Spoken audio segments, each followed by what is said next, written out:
Hello, back again, and so soon. um, I almost put this video off for a little while longer, but I thought, no, I won't. Yeah, see that? This is part of why I didn't do a lot of videos in the past. Um, the glare, the reflections, it's just crazy.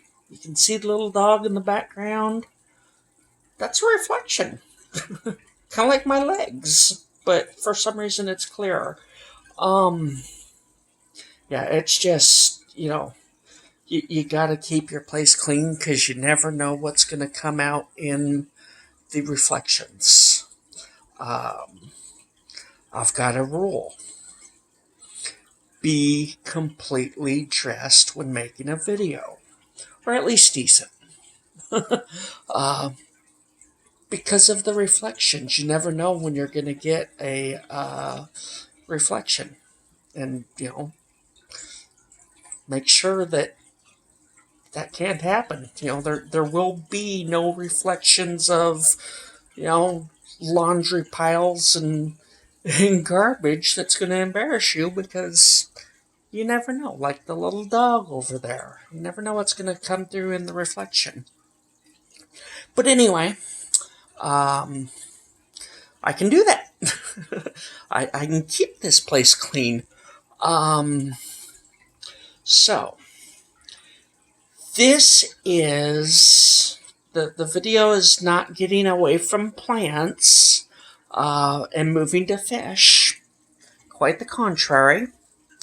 Um, but those guys over there, yeah, there's a little bit. Um, I caught them today too. There was a little bit of mating behavior going on. Some egg scattering, and I don't think I'm gonna get anything. We'll walk over here so you can see them. I don't think I'm gonna get anything out of this tank. Um, I gotta quit doing that too. uh, so we'll go from to uh, again. But yeah, if nothing else, well, there's the chance of them getting sucked up. Any babies that start swimming around, uh, I gotta try to ignore those. Any babies that are swimming around that don't get grabbed by the adult fish could very well get grabbed by that filter. And then, of course, we got the adult fish free to go anywhere they would like in this tank. So, yeah. I wouldn't mind getting more of these guys and populating that other tank. But there's a few things I can do with this. One, this tank gets fed the marine aquarium salt. Uh, Not aquarium salt, but the marine aquarium salt for for setting up saltwater tanks. Well, if I want to breed these guys, for some reason I don't like the term breeding them, but that's by definition what I want to do is breed them. So, yeah. But that hub filter, hang on back filter, that can't be in a breeding tank.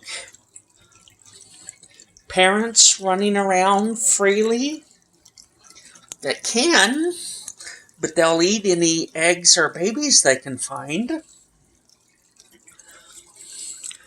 And I think the plants in fish breeding are actually maybe more important than they're given credit. So it's not going to move away from orchids in plants. I got the lucky bamboo. I've even got an orchid in bloom.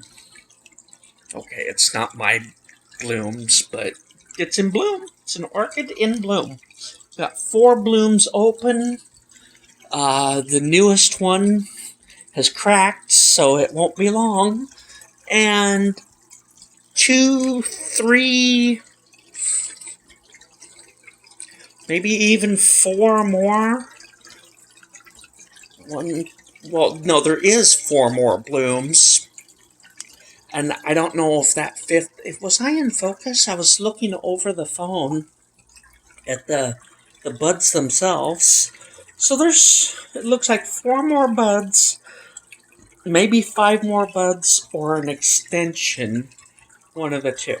I don't know. We will find out soon enough. But there's the 2 newest, or the newest and the middle child. Yeah, the newest and the middle child. Yay, pretty blooms. And this one here is got a lot of deficiencies. It wasn't getting any nourishment at all. Like I say, I was using it for a fridge decoration.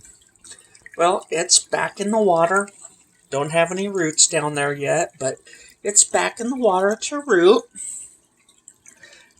And this is the one that is going to go over here and be a part of the breeding project. So this tank, like I said, there's some things I will tell you about this breeding, and some things I'm going to leave out. Let you go other places for those, like feeding the babies. I may or may not leave that out. You may end up getting all the information. I don't know. But there's a couple of things that are going to have to change. All the ammonia's got to get out of here. Even looking through this dirty glass, if you watch Aquarium Co-op, you'd have to be into fish. But he's the one I know of that talks about foaming. This little bit of foam here at the surface. The bubble clusters that aren't popping right away. That could just be the waterfall, but I think it's a little bit much. Those bubbles ain't popping fast enough to suggest that there's no ammonia in the tank. Well, I know there's ammonia in the tank. I just filled this up last night, and the source water has a good amount of ammonia in it. Water board says it's within legal limits. Okay, fine, but it's given me readings on a master test kit. I am getting readings that if the water board wants to say it's fine for human consumption, that's fine, but it's not fine for my aquarium. I need to get the bacteria loads going in here so that they can consume it and eventually process it all the way into nitrates, which is what I want for the plants. So that's a sign of something. Could have been meds, could have been other things. But, yeah. One thing it could be is excess ammonia. So, there they are. Let's move over here to another tank. The other tank. I've only got 2. Now, there's not as much waterfall, But you can see I'm not getting any clusters. There's a few bubbles because I do have waterfall, but they're not clustering like they did in the other tank. And that, I believe, is the difference. So, no ammonia in this tank. Well, not at levels I need to worry about. Would be interesting to get a test kit, and I think I probably will, and see. But see the difference? Over here you got big bubbles, but you got all these little clusters. And they're even meeting up with each other. Boop, there they go.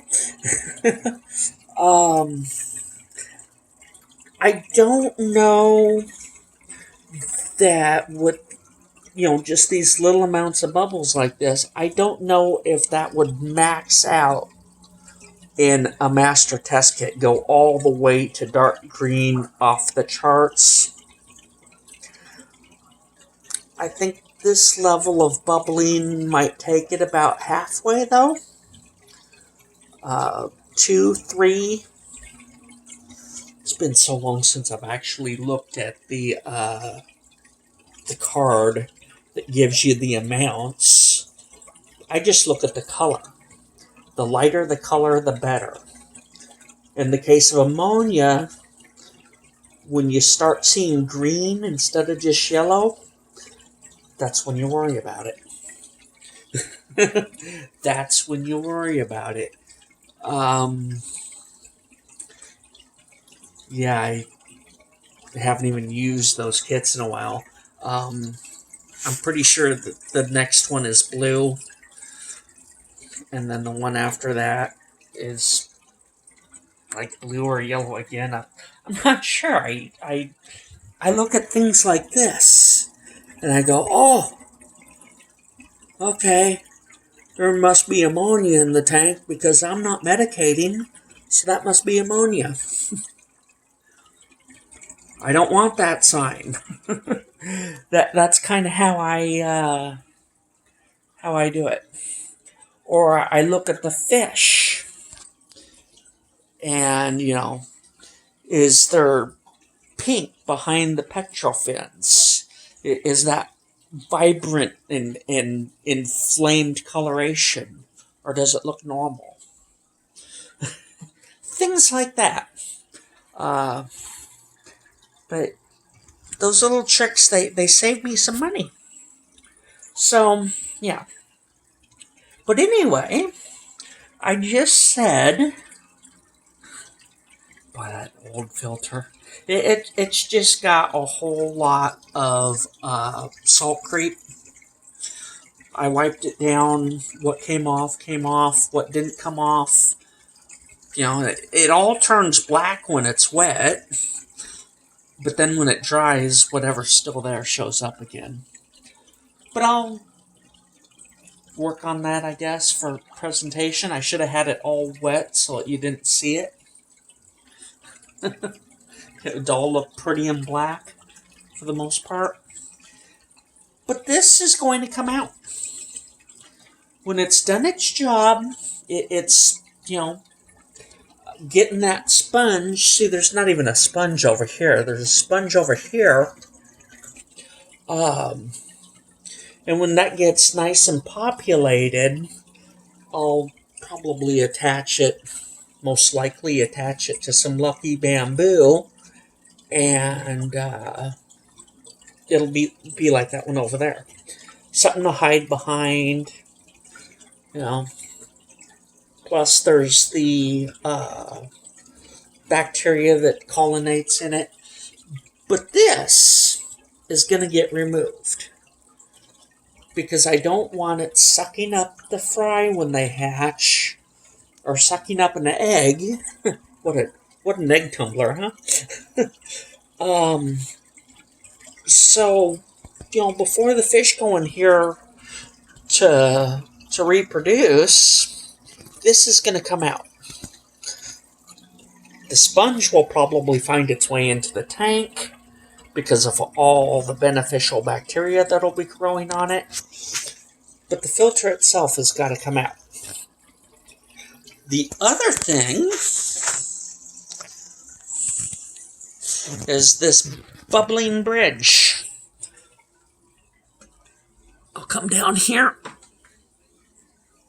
This bubbling bridge. You can see it. Not too much I can do about a lot of this glare. Oh, that works. It gets me too close to the bridge, but yeah. The phone is right up against the glass, so unfortunately you're seeing the algae. It's picking that up too. But that's kind of a neat trick. I didn't know about that. That works pretty well. Except it gets me too close to everything.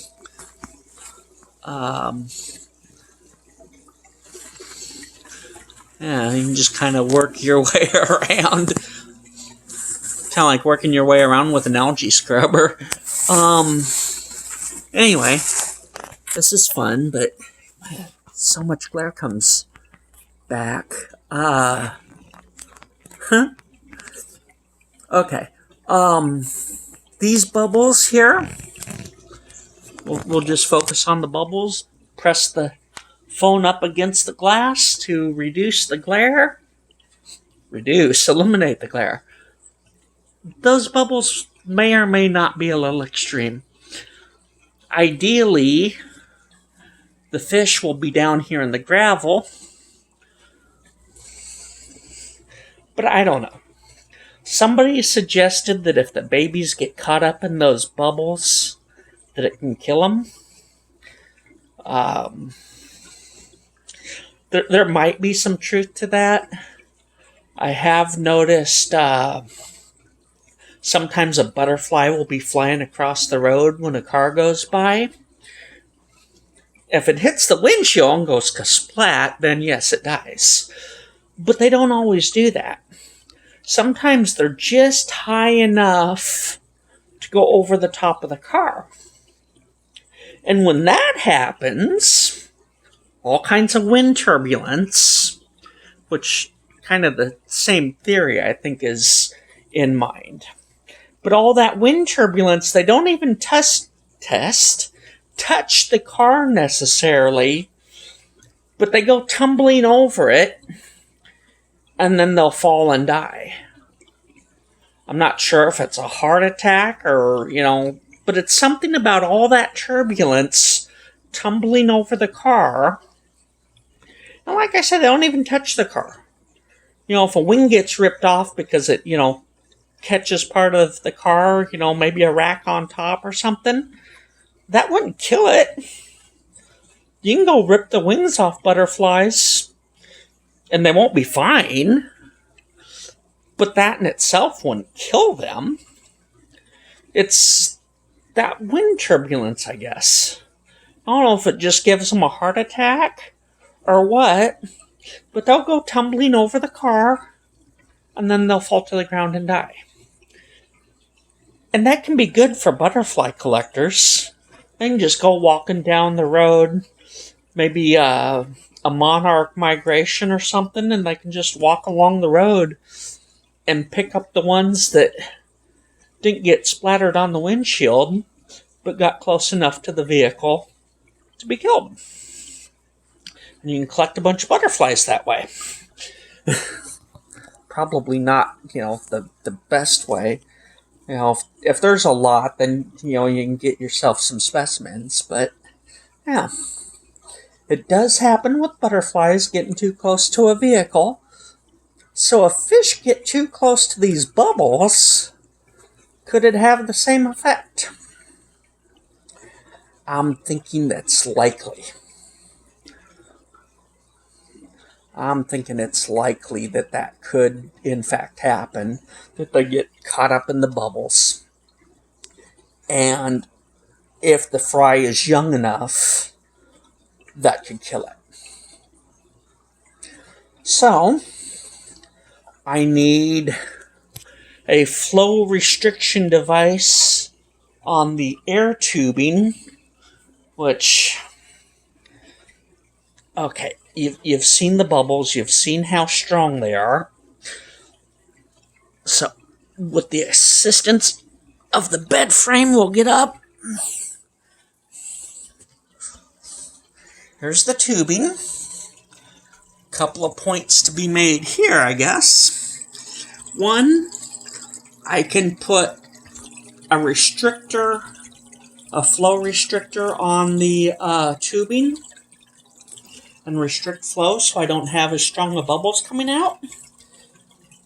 But the important thing, if you want to use an air stone on a fish tank, any fish tank, breeding or not, you will want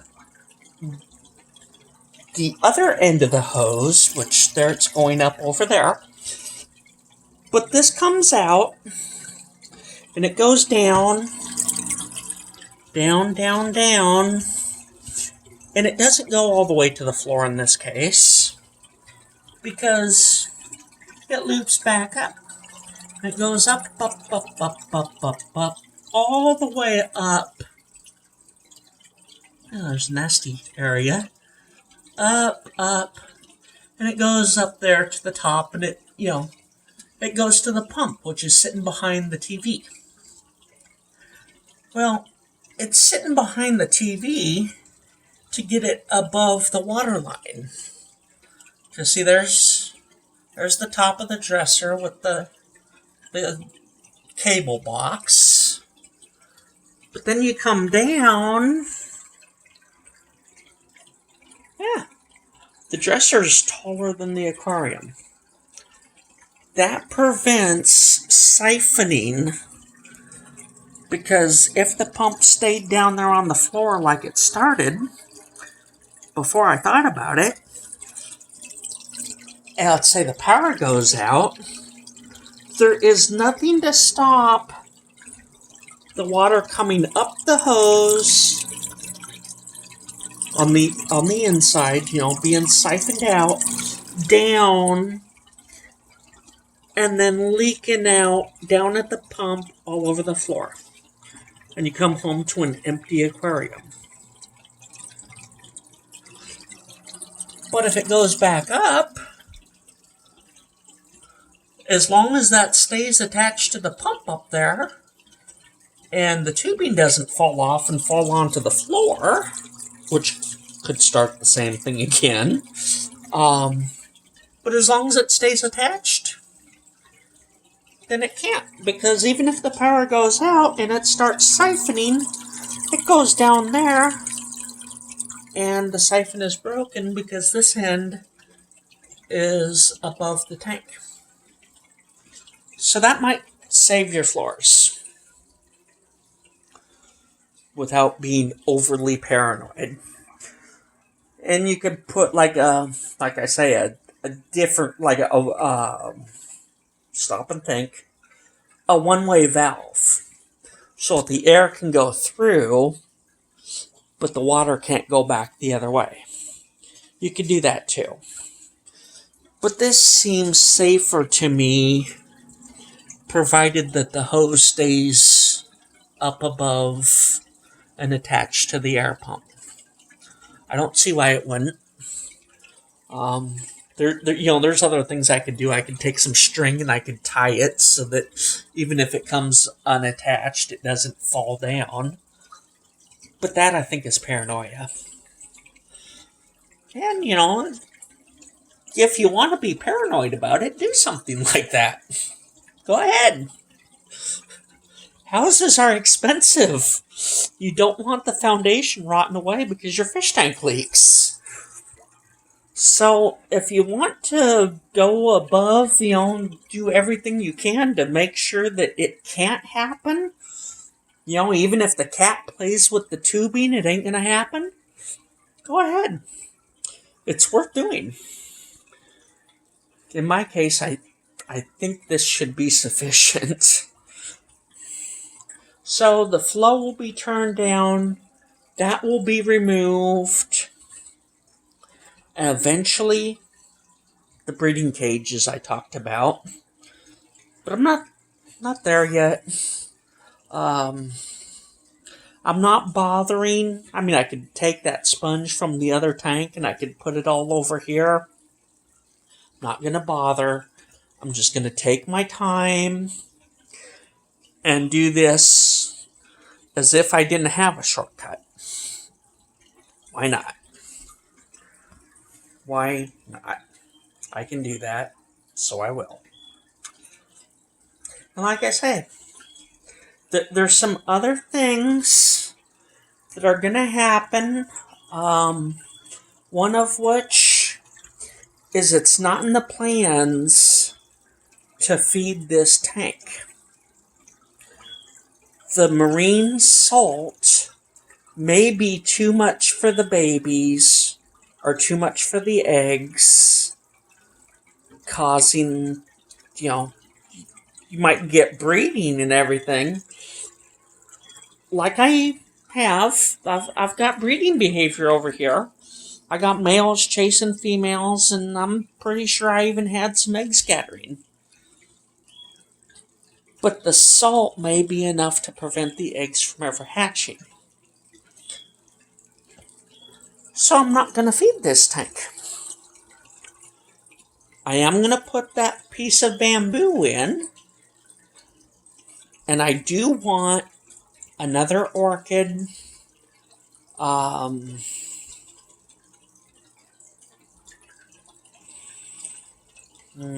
don't know. I kind of like all the orchids I currently have, including the newbie with the flowers.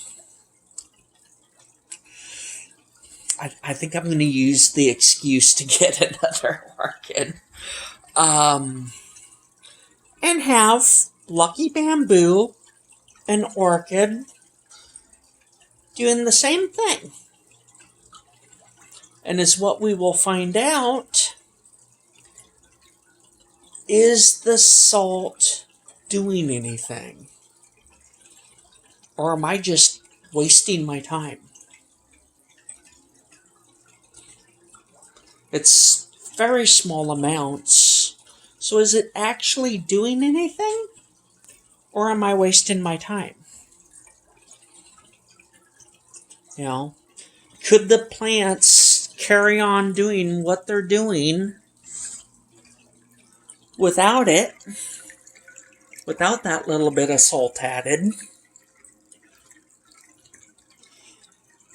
They're all doing good. This one's even getting watered from the aquarium. It is in quarantine. It is isolated. The other plants won't see any water that goes through this pot. But it is getting this tank's water. So even it is getting the tank water from the established tank with salt. So that's the one experiment. Can Lucky Bamboo and orchids, could they do without the salt?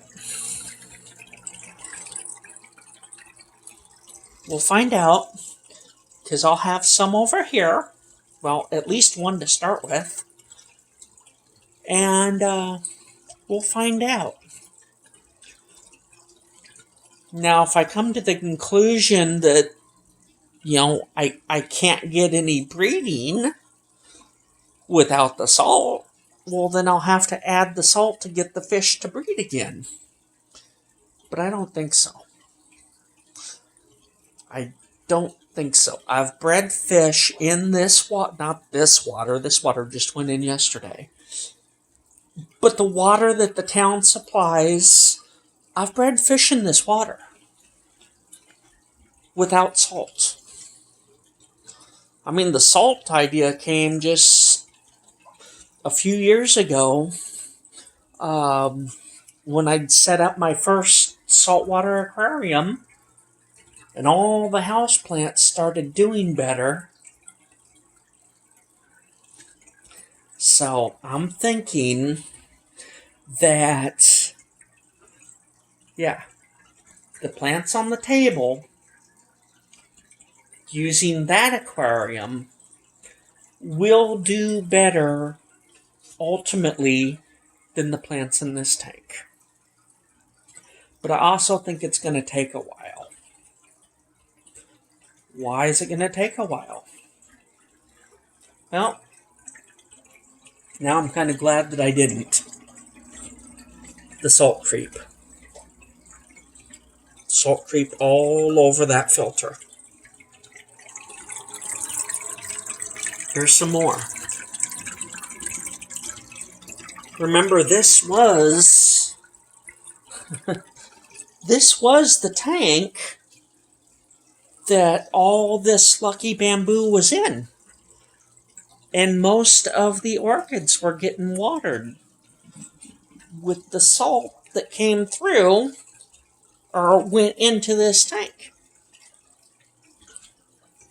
This was the tank that I was originally working with. I didn't scrub all the salt out of it. So really, there's still a certain amount of salt in this aquarium. I'm just not going to add any more.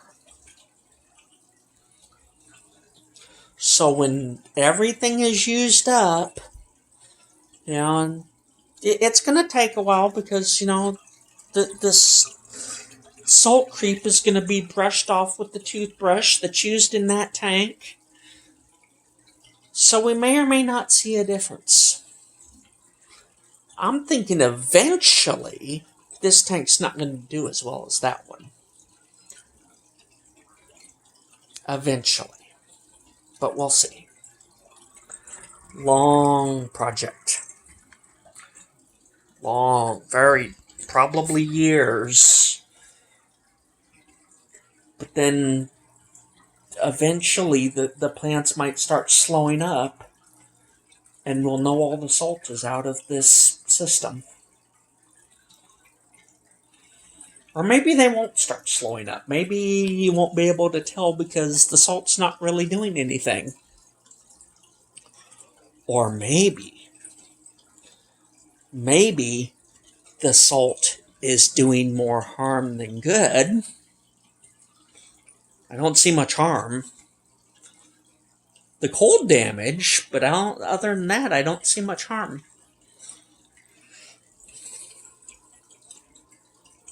My question to you, if you want to respond, it's not necessary, of course, but if you want to think about the question, not a game really, but if you want to think about the question, what do you think will happen?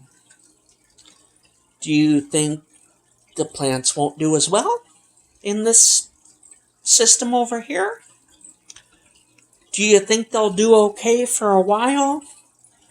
And then when everything is used up because it wasn't cleaned out all that well, then they will slow down? Do you think that there will be no difference? Or do you think that without the salt, they will do better in this tank? And with that, I'll talk to y'all next time.